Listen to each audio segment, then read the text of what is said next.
If this past week has told us all anything, it's that summer is officially here. It was hotter than Satan's bunghole here in Massachusetts, which naturally sent a lot of people to the beach. And it got me thinking, hauntings can occur anywhere, right? Why not at the beach also? So on today's episode of The Weekly Strange, we're taking a tour of just some of the haunted beaches that line the coastline of the United States. Just in case you want to pay any of them a visit the next time the sun is melting everything around you. Let's get a spooky tan on today's episode of The Weekly Strange.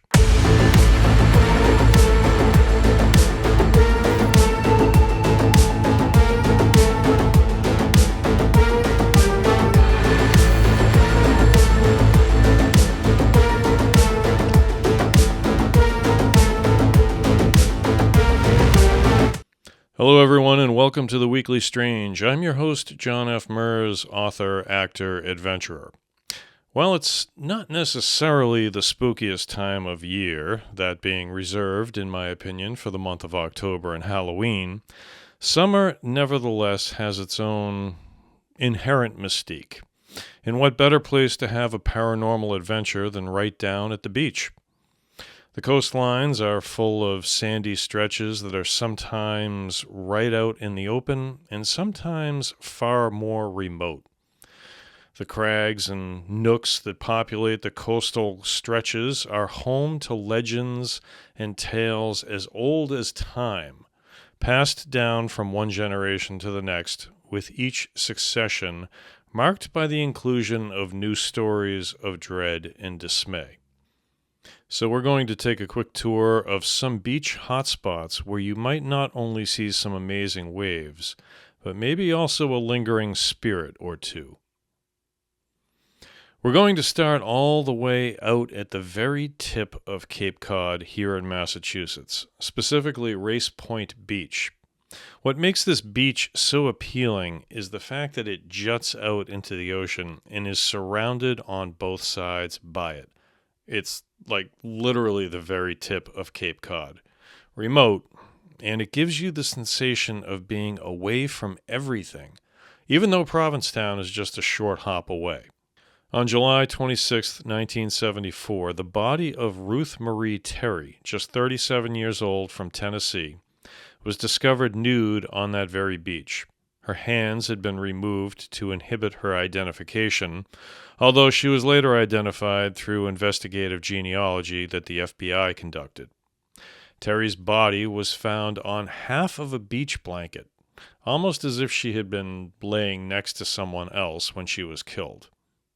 In addition to having had her hands removed, her head was almost completely severed from her body. The unsolved murder case lay dormant for decades until Terry's body was exhumed in 2000 and the case was re-examined.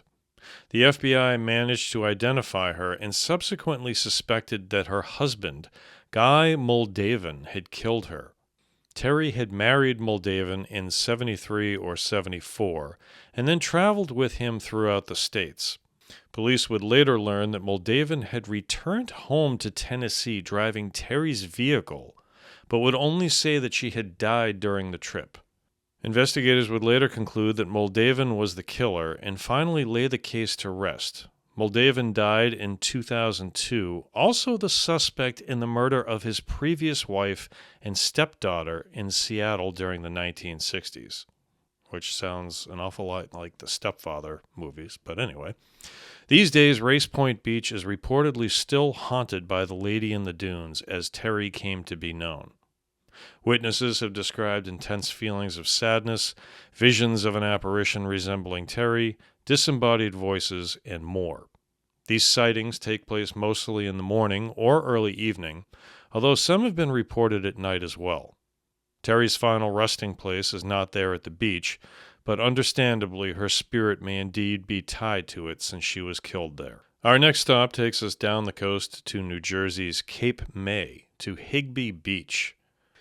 Named after Joseph Higbee, who worked as a pilot guiding ships through Delaware Bay into Philadelphia back in the 1800s, Joseph and his brother Thomas eventually opened a hotel on the furthest spot down a lonely stretch called New England Road.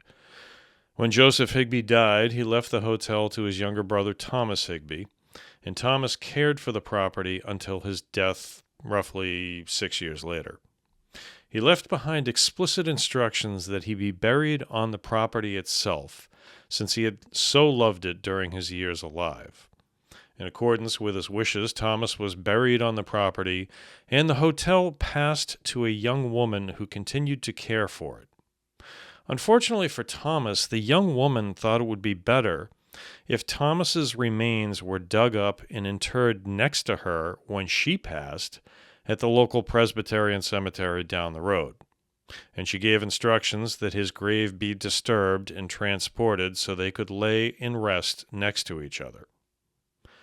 Now, I don't have to tell you how bad of an idea it is to go and disturb someone's final resting place, especially when they made it abundantly clear that their wishes be carried out to the letter.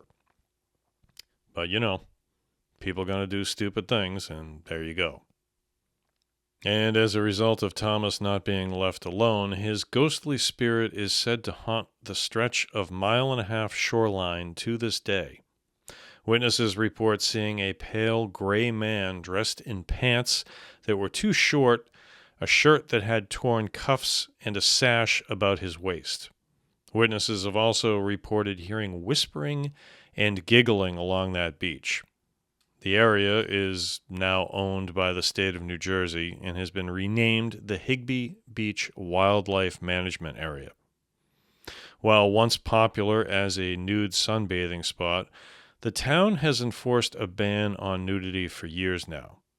The hotel was demolished in 1940, adding to the seclusion and spookiness of the area, especially in the waning light, when the birds that frequent the area give up their final calls of the day before settling down to sleep. If only the ghost of Thomas Higbee could do the same. Journeying south, we come to Coquina Beach, just south of Tampa, Florida. Coquina Beach has long enjoyed the reputation as being one of the most haunted beaches in America.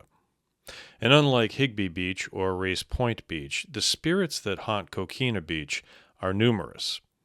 Swimmers who venture into the waves late at night have reported hearing whispers and seeing shadow figures wandering across the sand.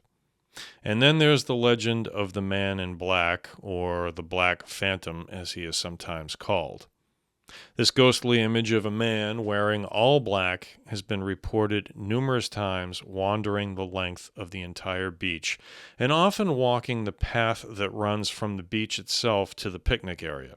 There's also the story of an elderly man who often seems confused. He appears on the beach and then vanishes into the water, never to be seen again. And if you happen to believe in spirit orbs, then Coquina Beach has them in abundance, with numerous tales being told over the years of these strange wisps of light that frequent the area. There are also reports of Spanish gold coins washing up on shore, and with them, the images of spirits dressed in period attire. And if you get tired of the paranormal, there have been plenty of more real-world mysteries that have occurred here as well, including numerous unsolved murder cases that have been spotlighted on shows like ABC's 2020 and the Discovery Channel. All of these tales and more have combined to make the Anna Maria Island and Coquina Beach area one of the most interesting, if not downright sinister beaches to relax at, if you can. On the west coast, Manzanita Beach, a gorgeous little beach town on the coast of Oregon, is well known for its paranormal activity. Like Coquina Beach in Florida, rumors abound of a shipwreck, specifically from the 16th century, that forced the sailors ashore and with them a huge chest of gold. As they attempted to bring the treasure to Neahkani Mountain, at a distance of roughly 2.5 kilometers from the beach, tempers flared and men were killed, accused of wanting to steal the gold for themselves. The bodies of these men were buried along the trail running up to the mountain. And this is the source of paranormal activity these days. This sleepy little town has numerous accounts of ghostly apparitions that are seen walking the trail and the beach, perhaps desperate to find some sort of lasting peace. There are also accounts of piles of stones that seemingly appear and disappear as if built mysteriously overnight, before falling apart in the coming tides. Are the ghosts themselves searching for some sort of permanent grave marker and building these stone markers in the hopes that someone will erect something more lasting? And if you need a place to stay, the Old Wheeler Hotel is a quick 5 miles away from the beach, but virtually guaranteed to give you all the paranormal activity you need, with the rooms boasting several ghosts that still make their appearances felt by the guests. And last but not least, we come to Moss Beach, located about 2 miles south of San Francisco, California. This quiet and beautiful cove is home to the Blue Lady. The story behind this haunting is as old as time. Apparently smitten with a carousing piano player who worked at the Moss Beach Distillery, which is still perched high atop the bluffs overlooking the beach, a married woman returned again and again to engage in an illicit love affair with him, always choosing to wear a blue dress. One night, this woman and her lover were walking along the beach when they were brutally attacked. The woman was stabbed to death and her lover was assaulted but somehow managed to survive. The woman's husband, however, was never seen again, leading many to believe that he had somehow discovered the adulterous relationship and taken an extreme course of action rather than simply divorce the woman who had betrayed him. Since the time of her death more than 70 years ago, the beach and distillery have been notorious for paranormal activity. Images of a woman in blue walking the beach are numerous, while the reports of activity within the distillery itself continue to pile up. Rooms in the distillery lock themselves, items float mysteriously, images are captured in photographs, earrings go missing, and more are just some of the unexplained events that keep this entire location as unpredictable as the storms that wash ashore. So as the summer descends and with it the desire to find peace and relaxation at the shore, remember that those gentle waves lapping at your feet may not be as peaceful as they seem. And the sands that you walk on may also be home to the restless souls of people who still look to the beach to find a lasting and eternal resting place. And make sure you bring your sunscreen. And that's going to do it for this episode of The Weekly Strange. If you enjoyed the show, I'd really appreciate it if you subscribe to the channel, like the video, and turn on the notification bell so you don't miss any new uploads. Also, drop a comment below the video, let me know what you thought, and keep it classy, please. And reach out via email at theweeklystrange@gmail.com if you have any stories that you feel like sharing. For now, thank you very much for watching and listening. I will see you next week with a brand new episode of The Weekly Strange. Have a good night.